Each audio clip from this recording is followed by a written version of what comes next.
Alright guys, we're going to be heading out again to the greenhouse.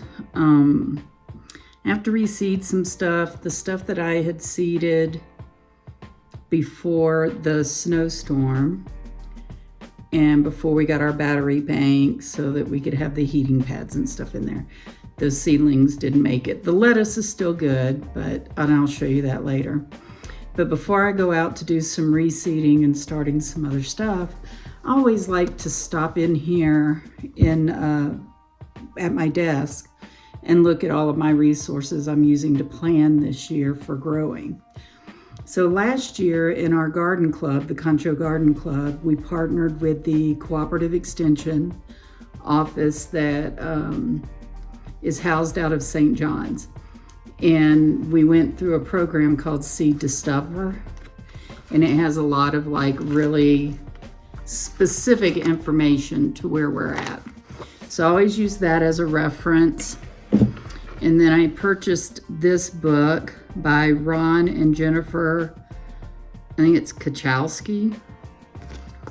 It's a week-by-week vegetable gardener's handbook, and it just has a lot of information. You go through, you figure out when your last frost date is and such, and then you can go by your date and go week by week as you go. And it talks about things that you can seed, things you should be planting, and gives you all kinds of stuff. So I've been using that book as well. And then I also purchased on my own a gardening journal. I don't know who it's by. And I got all this stuff at like a Barnes and Noble when we were in Albuquerque. Let me see if I can find out who it's from. I'm not seeing where it lists just like the author's name. It's a beautiful book. It looks like this. None of these things are sponsored, by the way, so this is just stuff that I purchased. So this is my notes for this week, and what I've written in here is to reseed the spinach, kale, and chard. I'm going to start parsley, thyme, oregano, chives, and basil, and I'm going to start some broccoli. So we're going to be going out to the greenhouse to do that. We also got a new thermostat, like weather sensor thing, temperature sensor for temperature and humidity.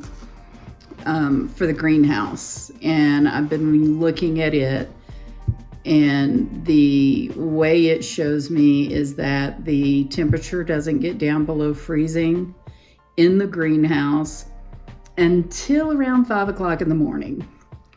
The battery power heats the heated garden pads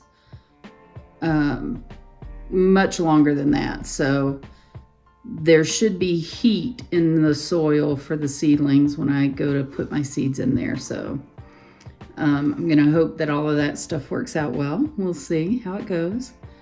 I'm going to be logging everything in my garden journal as I go. Right now, currently, the temperature is 98 degrees in the greenhouse. It's about 55, 56 outside, so that's pretty good. So I'll see you guys in the greenhouse. Don't you like my little stripes right here from the window? Because the sun's very bright out here. So let's go head out to the greenhouse and let's reseed some stuff and plant some new stuff. Okay, so we're back at the greenhouse. One of the reasons that I think that my seedlings didn't make it is because even though these cups are thin, they're very deep. And the plastic bin I had them in to kind of keep water from rolling everywhere is a storage bin, and it's kind of thick. So I think maybe there wasn't enough heat at night to make it all the way up to the top where the seeds are to keep the seeds warm. So what I'm going to do is I'm going to stop using these.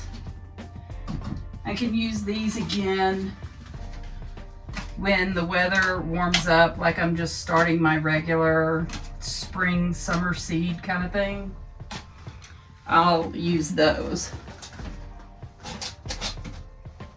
For now, what I think I'm going to do, I have some of these right here.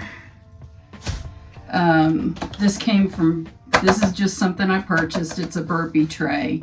It has a much thinner tray to retain the water. And then the actual seed cups look like this with the holes in the bottom, but also it's silicone, so it'll be easy to take them out when it's time to pot up. I also have these trays. These are things that I just ordered from Temu. They have little bottom trays, and then they have these little trays to put your soil in. No, I haven't cleaned them. No, I'm not that picky of a gardener. Things grow. Nature grows. The outside world is dirty. Where these things would grow in the outside world is dirty. So I didn't have any kind of fungus or anything like that growing last year. I don't think that's going to be a problem here. We don't get mold and mildew really here. So now that might end up being a little different. Being in the greenhouse. It's my first year. I don't know, so we'll see. So I'm going to get set up to do some seed starting, and then I'll bring you back when I'm ready. All right, so I decided to go with these trays right here, and I got my soil in here. It's pressed down a little bit. It's not pressed down and packed too hard. This is how I organize my seeds. My oldest daughter bought me this. It is just like a baseball card, Pokemon card keeper. And I put my seeds in here in different categories. So I'm going to pull out my seeds that I'm going to plant, and I'll bring the camera closer and show you those steps. All right, so here's my plan. I've laid out my seed packs. I'm going to do kale, Swiss chard, spinach, bok choy, sweet basil, chives, flat leaf parsley, cilantro, 2 different types of broccoli. And then, as I said before, I'm going to reseed right here the lettuce, and I'm just going to go around these parts down here that didn't take. So I'm going to do that, water them in, and I'll come back to you in a little bit. Alright, so I reseeded my lettuce, and then I've seeded and labeled all of these containers here. I closed up the little vents on the top because I want that moisture to build up inside. You can already see it's starting to build up right here. It's condensating. For the little tags, I just used some old Solo cups, cut them into strips, Sharpie marker. We used a bunch of Solo cups to hold all the different types of screws when we built this greenhouse to keep everything organized. And so that's what I'm using for that. Check back in about a week or so, and we'll see how things went.